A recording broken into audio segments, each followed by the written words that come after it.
okay, so first year, I did that my first year, right? That was my first video, right? Okay.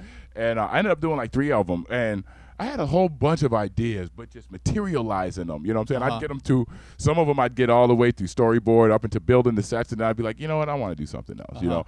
But that first year, so I had like about 4 films that I ended up completing, about 2 others on the back burner that I was working on when I was finishing up. But but you're only supposed to do 1 film your whole 4 years there. Really? Yeah. So you're only supposed to do 1. I didn't know that going in. That's why I was like working so hard and busting my butt going in. I was just like, okay, even though they said that, but I was probably just doodling and some shit like that when they said that. Right. You know what I mean?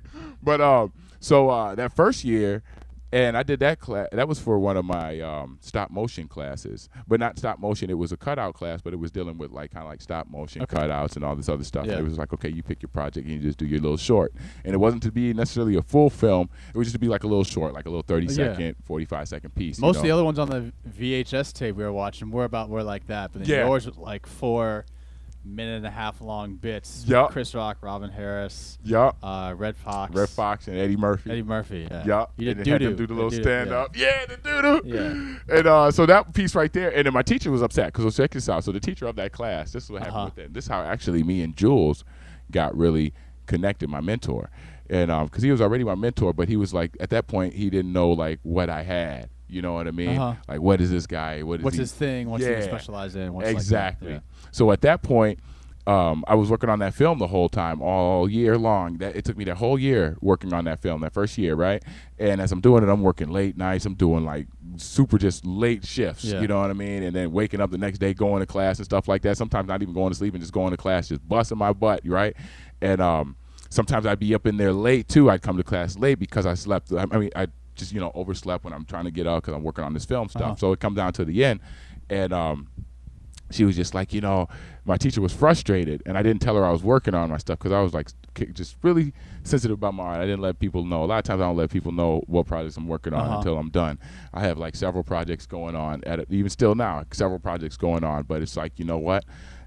When it's ready, I might let you know right before it's ready. You know what I mean? Yeah. But I got to be there. So I used to be the same way, unless it's someone that I know is better than me at something. I'd be like, hey man, can you have a look at the sketch? Or something like that. Can I pitch you some ideas? Right. Somebody in a mentor or mentee, like somebody that's like, where they're at where you're trying to get to. Yeah. That's a whole nother thing. Yeah. Like that right there.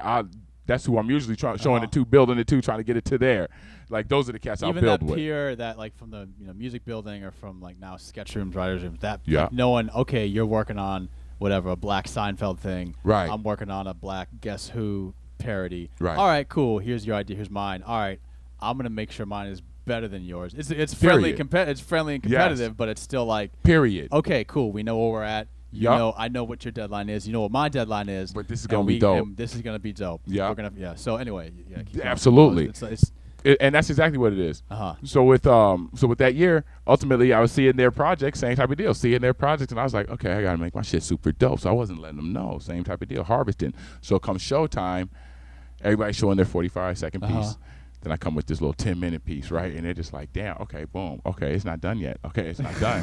Okay, it's not done yet. Okay, right? And at the time, then the teacher was just like, after that, she was blown away, and then she was just like, oh wow, okay. Showed me love at that point where there was a lot of frustration before that. And then she started looking out a little bit more.